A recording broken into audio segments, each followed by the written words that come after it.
Okay, Sakina, shall we start? Yes, please. Yes.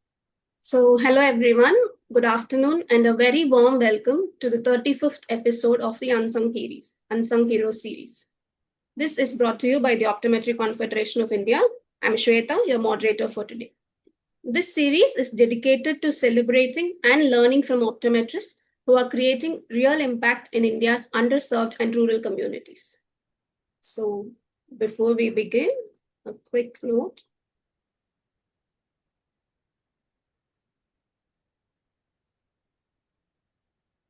Yes. So, OCI would like to state that the views, opinions, and experience shared by the speakers in this session are their own and does not reflect the official position of OCI. And we do not endorse or take responsibility for any product or practices mentioned by the participants.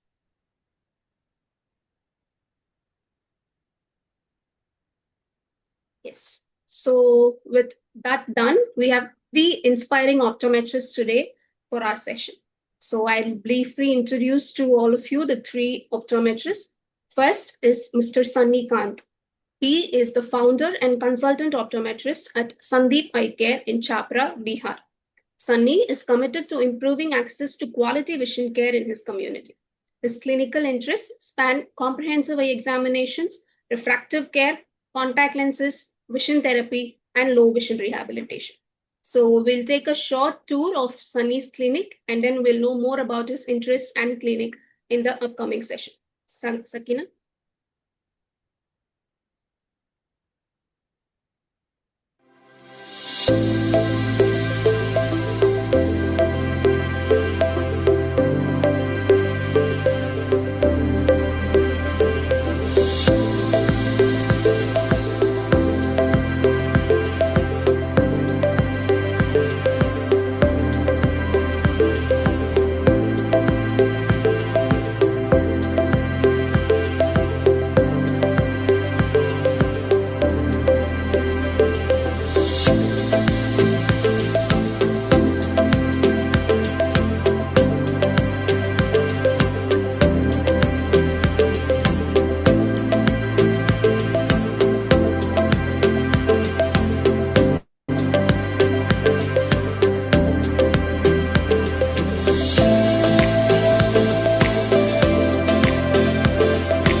Thank you, Sakina.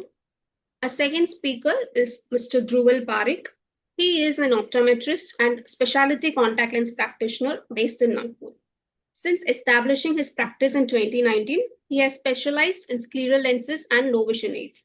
He has successfully fit more than 500 patients with scleral lenses. Alongside his clinical work, he also runs 5 optical establishments across Nagpur. Let's see the clinical tour of Mr. Dhruval.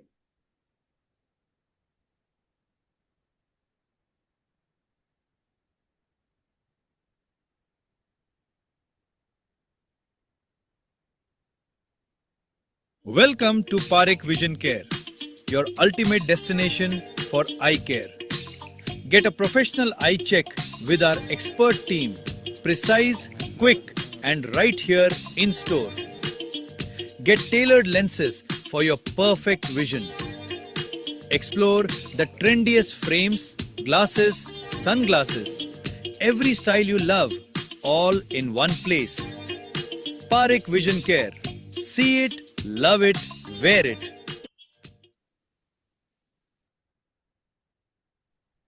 Yes, Sakina. And the third speaker is Mr. Saurabh Shingavi. He is the curator and owner of Sushil Optical and Contact Lens Clinic, and he is also the lead optometrist at Swastik Netralaya, Ahmednagar.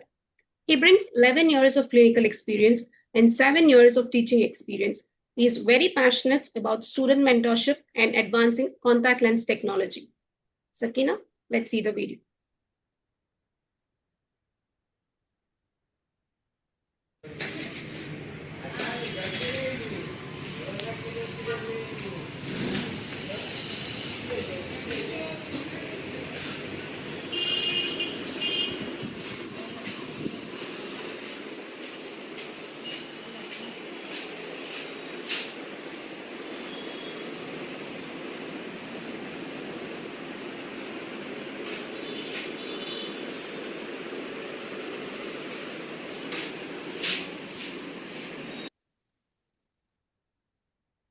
Thank you, Satina. And thank you, speakers, for taking us through a tour of all your practices. And we welcome all three of you. Thank you for joining us today. So, yeah, let's just dive right in. So, I'd like to start with the opening question to all of you. So, what basically inspired you to return to your home place and set up your own practice? So, Sunny, you can start. Yes. Yeah, am I audible? Am I Yes. audible? Yeah.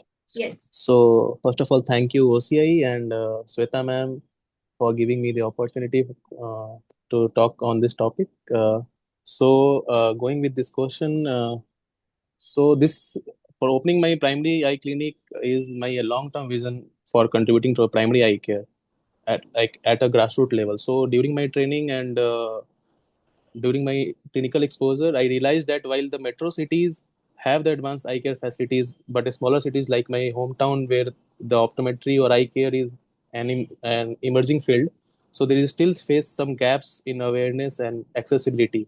So returning to my home place was like a conscious decision. It's not an emotional decision. So, but it is a somewhat I feel it is a strategic decision to open primary eye care. So I mostly I'll try to convert this into a secondary eye care and in future also in tertiary eye care center. So by opening my own practice, I feel that I wanted to I wanted to bridge the gap between the comprehensive eye examination, like to have to provide the comprehensive eye examination, binocular vision clean assessment evaluation for my patients' contact lenses, early detection for glaucoma, DR, and also I want to create awareness about the preventive eye care like cataract. We can try to prevent the diabetic retinopathy as we can already diagnose it.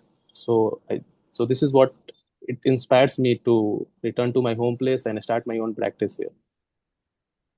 Thank you. Thank you, Sunny. Dhruval? Good afternoon. Thank you so much for giving an opportunity today to participate in the conference. So, my reason to return to practice in Nagpur was like when we sit there, like I used to see my father because we have a family distance of 40 kilometers. So I used to see people used to travel from Nagpur and various different places to metro cities like Hyderabad, Chennai for the treatment. And once they're going there, after examination treatment, they had to do a follow-up. So for next follow-up, they have to go after 7 days, 14 days, like that, a month. And this need a tedious process for them. And I thought like it will be better if we have everything under one roof at one place in Nagpur, which gives an opportunity for us to expand our business because we don't have specialty eye care where we can give contact lenses, low vision, binocular vision treatment to patients. And ophthalmologists here are looking for someone who can provide all this treatment so that they don't need to refer the patient somewhere outside Nagpur and that treatment can be provided here. So that reason to start the practice for the specialty as compared to just giving the optals and frames, all that things. Thank you, Dhruval. Saurabh?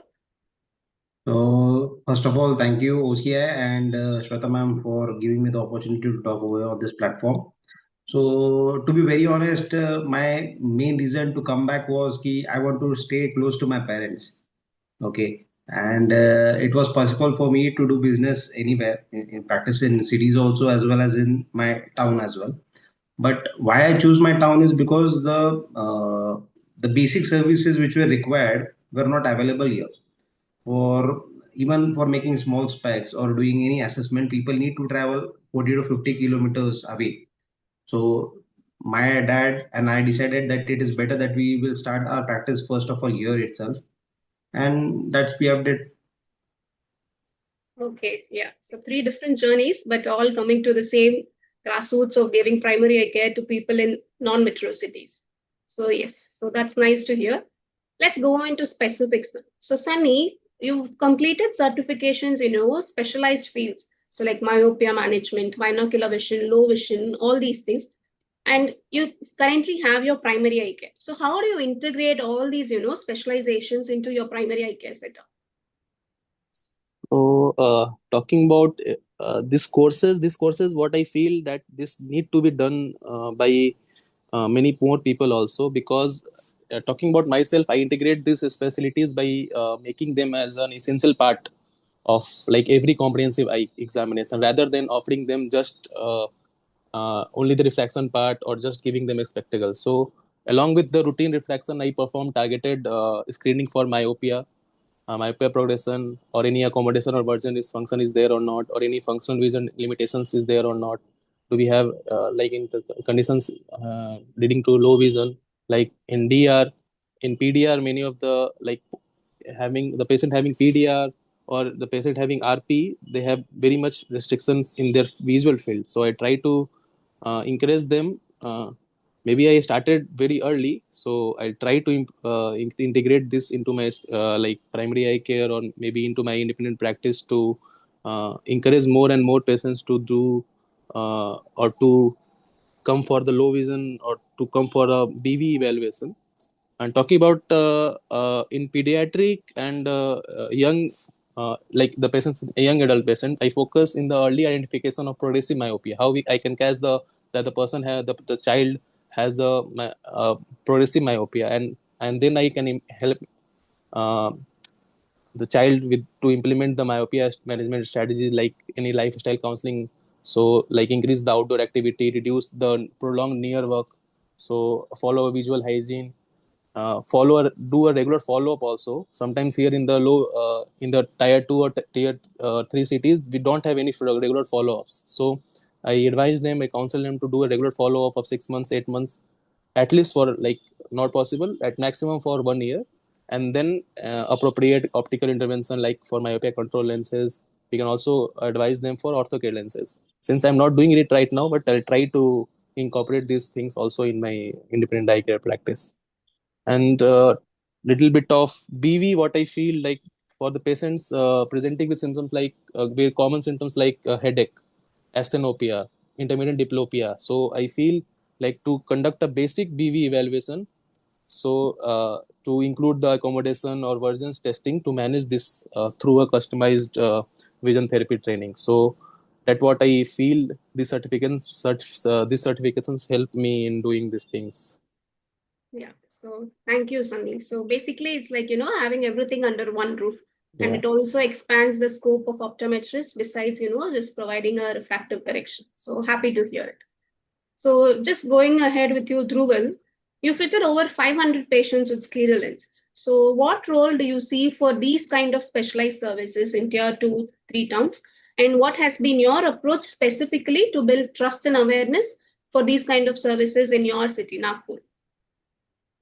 Actually, like the prevalence we see, the corneal diseases are increasing nowadays, and the number of optometrists providing the services are very less in every city. Like if you have the optometrists, they're just doing the normal examination, diffraction, that's all. But no one is willing to take ahead to learn the practices of scleral lenses for that.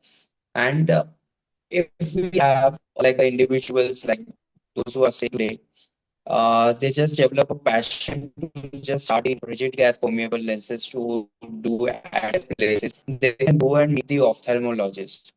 They want someone who can fit lenses for them. And in case if they are doing this is definitely they are going to get some surplus amount for their business, and this can give them a start to practice at their own places. This is what I did. When I started in 2019, no one knew me.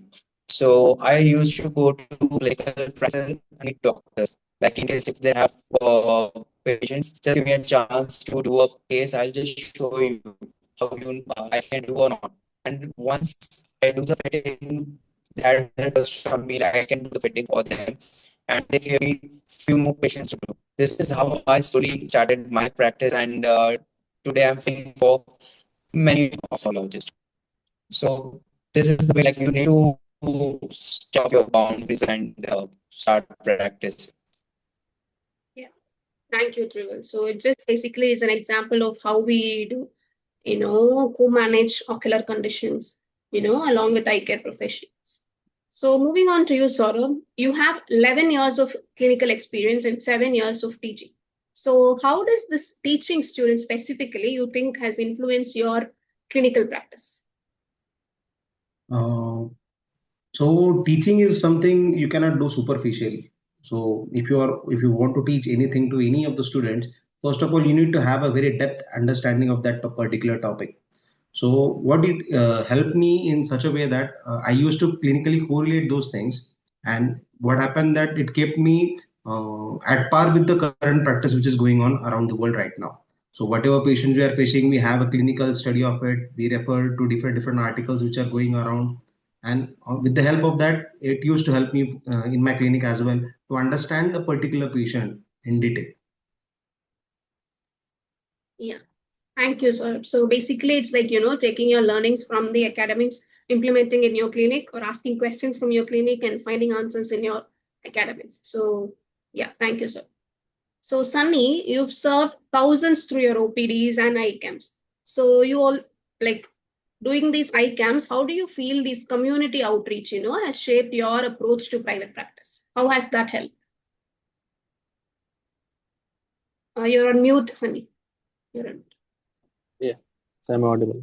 Yes. So, talking about community, how it shaped me. So my experience with OPD as well as the community ICAMs helped me to give a deeper or a wider understanding of the real world patient needs. So, what real patients need. So, who is not able to come to the tertiary eye clinic, or who is not able to come to the urban center. So, how I can go there, how I can learn their symptoms, how I can treat there, how I can manage there, how I can the most important part, how I can counsel them to come for the thing like basic cataract surgery, how I can counsel them. So there is many, as talking about, there's many ladies patients who are coming, they're not able to come to urban centers to do a cataract surgery camps. So how to counsel them, that helped me a lot in doing the same thing in my independent eye care practice also. So there are a wide range of cases where I see like often presenting with like they often present at the later stages of advanced stage of the disease, like due to lack of awareness, like glaucoma, like hypermature cataract. So in that cases, how I can aware a community, or how I can aware the patient coming to my practice, how I can aware them, so we can control, or we can help them in the early detection or early management of the disease. And also working in SN, I'll say, where there is a high volume of patient, or high volume of patient flow is there, or high volume of setting also. So that also improve my clinical efficiency, I'll say. So, and also one more thing I'll add to add here, that which is called decision making. So SN really helped me in for decision making, how I can make a decision, how I can go through, how I can refer this patient to a different specialty. Something a patient came for a normal cataract surgery. If I something suspect a UVA thing, so I can refer to a UVA specialist. So that what helped me in OPD, doing OPD and ICAMs. So this all things helped me a lot in my doing a private practice here. Thank you, Sandy, for that reflection. So just Jewel, like you have 5 optical establishment, along with your clinical practice. So how do you manage in terms of both like the business and the clinical sides effectively? So when I started in 2019, it was just 1 year with what I had started. So I used to manage both clinical and optical myself.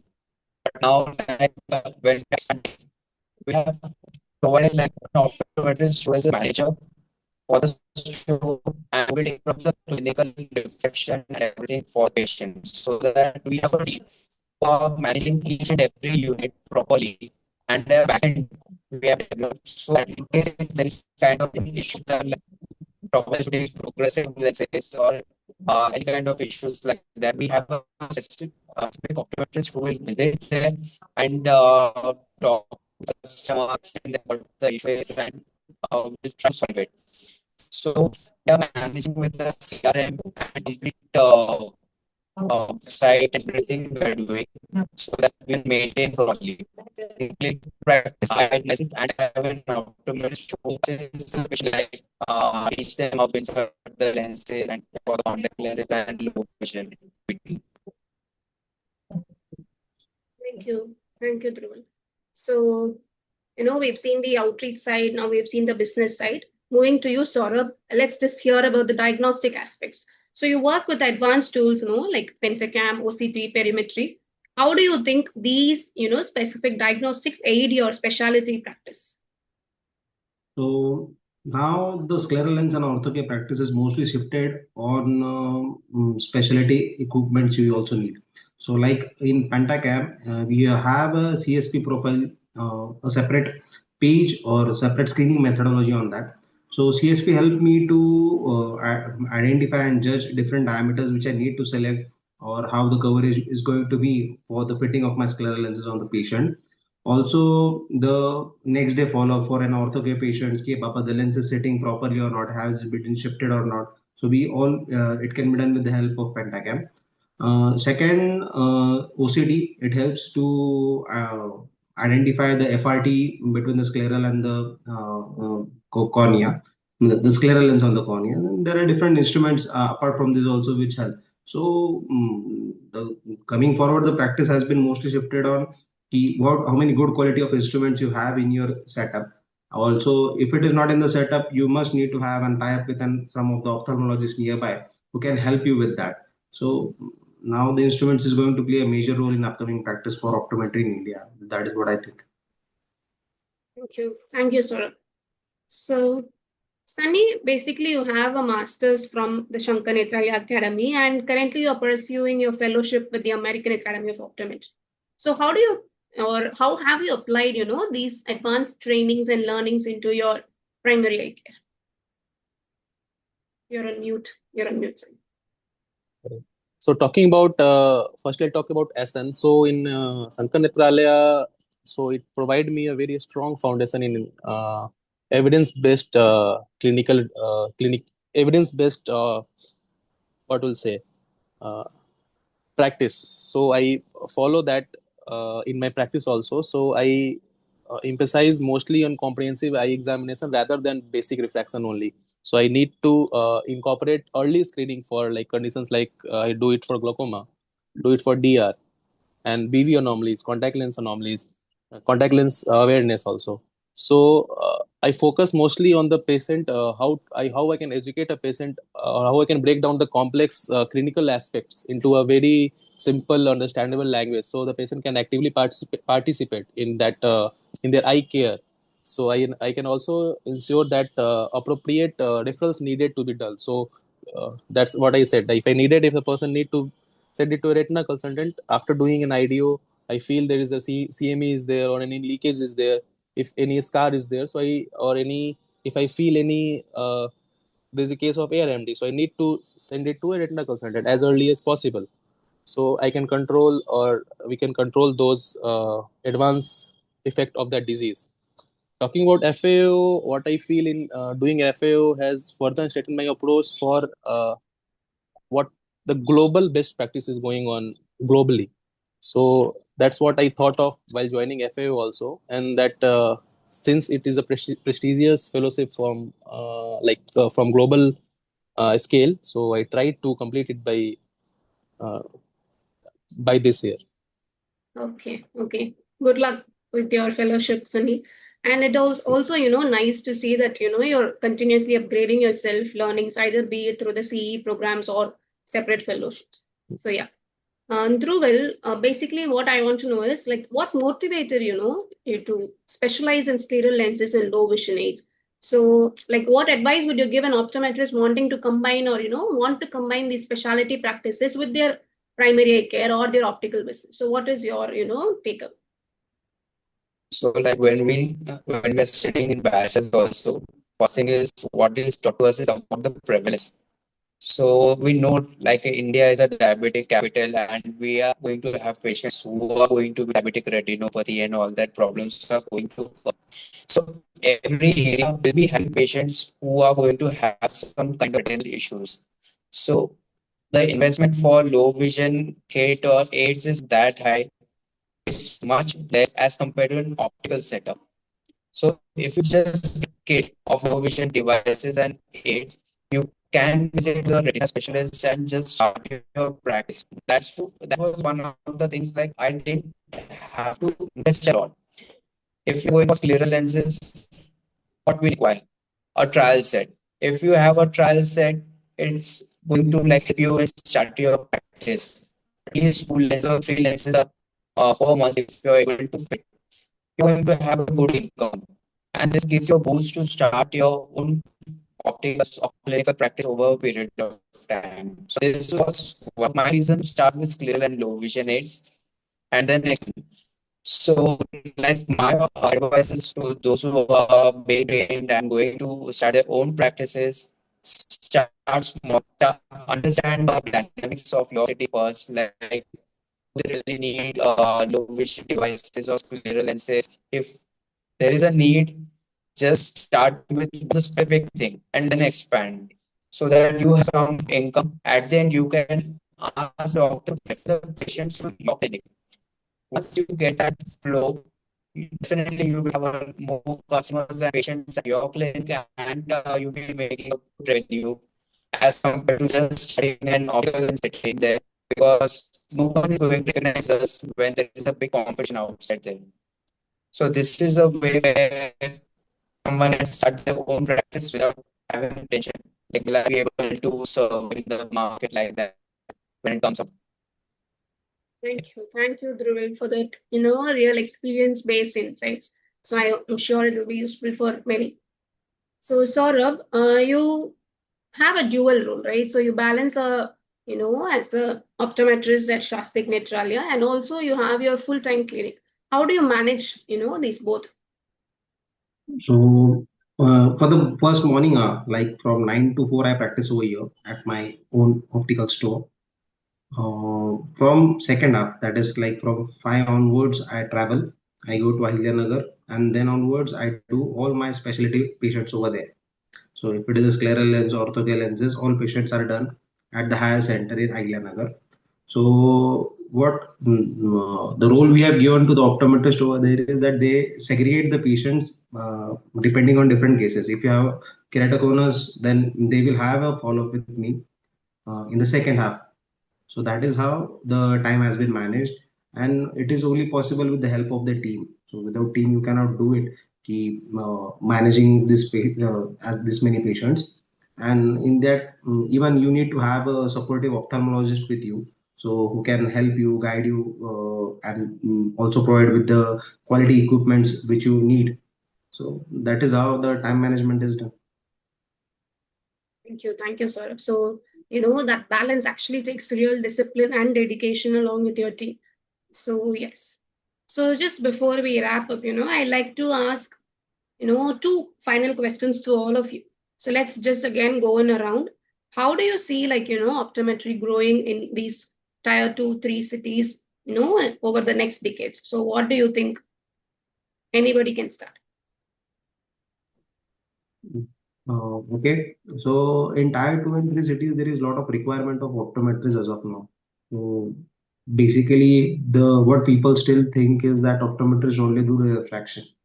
So that perception is need to be changed, and that perception is only going to change when the optometrists provide much more quality testing than what other opticians generally provide, or other companies provide in the market. So the opportunities are tremendous in an individual practical setup rather than working for any MNCs. That is what I personally feel. And when you have an individual practice, you are going to grow some or the other way. So it is rather better, and there are a lot of opportunities in tier 2 and tier 3 cities. Even tier 1 cities still have opportunities. Tier 2 and tier 3 cities are like you can cope up with. Even if you have one of the two mistakes, that can be managed, and you can still keep on working in tier 2 and tier 3 cities more, because number of patients will be more, people will come to know you more, the relations with the customers are going to be good, and if you have skill, then you can cope up with anything. That is not an issue with that then. Yes. Thank you, Saurabh. Sunny or Dhruval, anybody? So, ma'am, talking about tier 2 and tier 3 cities, what I feel that uh, like it is on the edge, or it is on the verge of significant transformation from what we are seeing in the last decade. So there is a very huge unmet need for a quality eye care in the tier 2 and tier 3 cities. So what I feel in next decade, or maybe next in like in 5 years also, we'll see a shift from what they're talking about. Basically in optometry, they will only do a basic refraction based comprehensive. So right now we'll see in next 5 years, or maybe next a decade, what we'll see, we have to do the basic refraction also, but based, like we also have to do the comprehensive technology driven eye care. What Saurabh sir had told, that diagnostic, what optometry is becoming more reliable on, like relying on the tools, whatever tools are coming right now. So we also have to think about AI also here. So we need to implement in the tier 2 and tier 3 city also. So there is also what earlier they used to say, that there is digitalized train used to happen only in the metro cities, only in the IT sector, where there is IT patients are there. So what I feel, that in the tier 2 or tier 3 cities, there's a lot of digitalized trained patients are there, lot of dry eye patients are there. So with the increasing awareness, we can mostly we can control these things like digital exposure or rising lifestyle changes, like related to myopia. Like if we involve the patients also, maybe we can try to control, or maybe we can try to reduce the impact of the myopia and the, or increase the quality of life of a child. So what I feel, that tier 2 and three cities in next decade, maybe they cannot overpower the metros, but what I feel, they can be a good, what will say, growth factor for the optometry in India. So what I feel, that we need to focus more on the comprehensive part rather than the mostly the refraction part. We have to go ahead more with various things also. Yes. So, like you said, that looks like a promising way ahead, for the profession. Dhruval, your comments?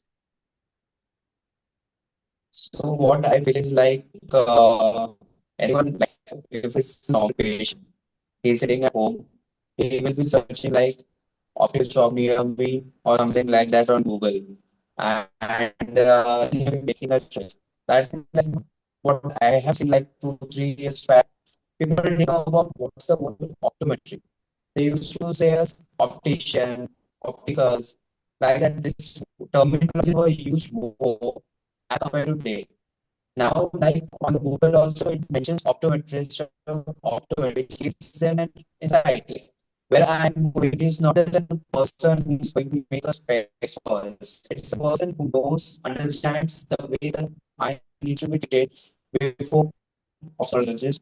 So when the visit are like when they're doing a refraction, they understand the way like we are performing eye examination. It's not just able to see clear and just prescription give like complete examination when it is done for the patients. They understand this is the way it should be done properly, and they come to us again.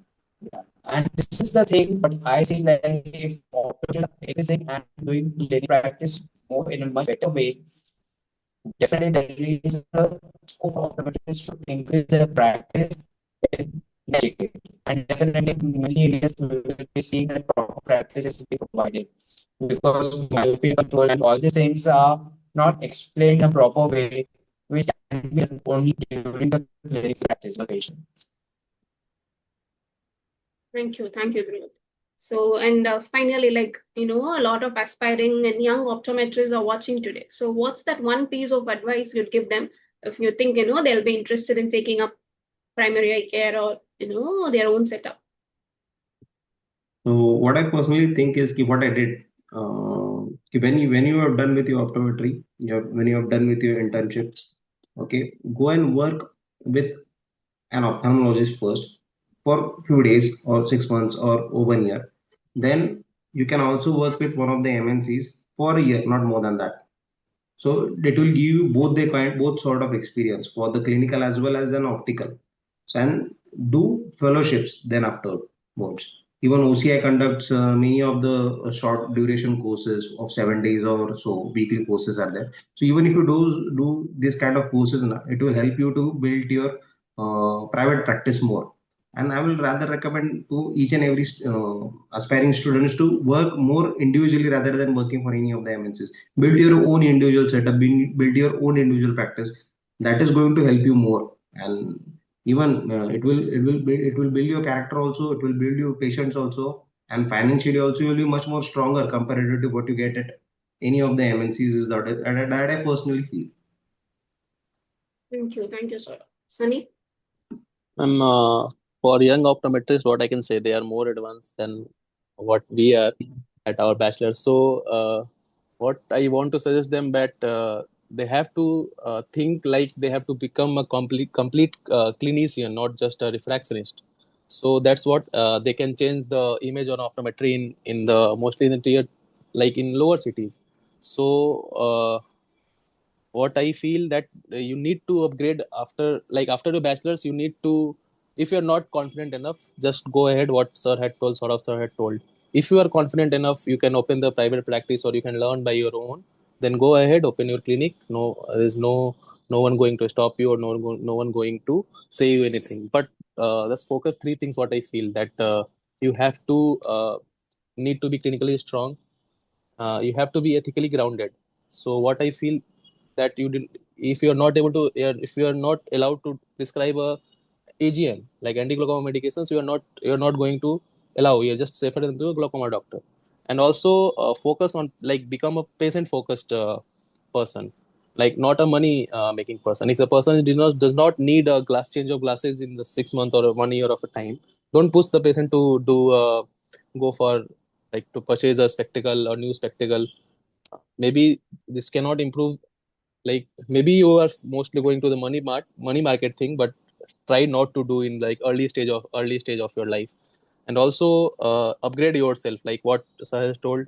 Like I also have enrolled in many OCI courses also, like low vision BV courses, what OCI has, clinic contact lens courses, research methodology courses. Do some research also. What I did in SN, what they have told us, like masters is mostly 50% is research oriented, or more than 50%. So also practice some data collection about. So think about something. If you see anything new, try to publish it. So that's what also create your different image in the, like the specialty. If you are working in low vision, try to publish papers in low vision. If you're working in contact lenses, whenever you see, if you doing some there are many other apart from like OCI, there are other digital platform also. You can go ahead and enroll yourself and do you can do a good stuff there also. So, and last I want to say, just read ocular disease as much as you can read the ocular disease. That's what you can, that is the only topic which can help you separate from other optometrists. That diagnosing a disease is much more what will say a novel thing rather than like just doing a refraction and just leaving the patient. So read ocular disease and use that education and use that learning in the patient also. Thank you, Sunny. Dhruv? So, like, the way Sandy said is absolutely right. Like, if you have the bachelor's and your internship is very good, like, I've also done SN. So, we were taught everything in SN in our internship. So, that gives us a base to our practice. But in cases like whenever you have studied and you have that exposure to the clinical practice, definitely you need to do part-time somewhere. So you are getting the hands on the equipment, you understand how to deal with the patient's diagnosis, so that when you are going to start your practice, you're not stuck. Because if you are seeing patient there and you don't know the diagnosis for that kind, what would you say to the patient? So you will be stuck at that point of time. So you practice somewhere with some ophthalmologists, understand how to treat patients, and then start your clinical practice. Thank you, Dhruv. So, like all of you said, continuous education, the aspect of preventive care, and all this comes into, the role. And besides all this, your, the dedication and your discipline makes a big effort in having a primary eye care practice, then that is your own. So just before I close, I want to ask you, like, inform that as OCI, as a not-for-profit organization, we have different arms, of which education, professional development is two major arms in our roles. And like Saurabh said, like Sunny said, we have multiple educational activities, which gives you, your credit continuous education points. So like they said, we recently had a low vision series, which is very successful. We also have multiple series coming up, and we hope, a lot of them utilize this and, get their continuous education upgraded as well. And currently OCI offers lifetime membership, and it's a one-time payment, and you will get access to all these activities, all these educations, as a priority. So, thank you so much again, Dhruval, Sunny, and Saurabh, for sharing your time and insights with us today. So your stories remind us, of that incredible work optometrists are doing across India, but they're very often far from the spotlight.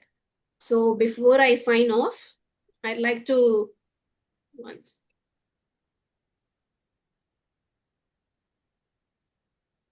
Yeah, so before I sign off, I'd like to thank our official media partner for the Unsung Hero series, Optician India.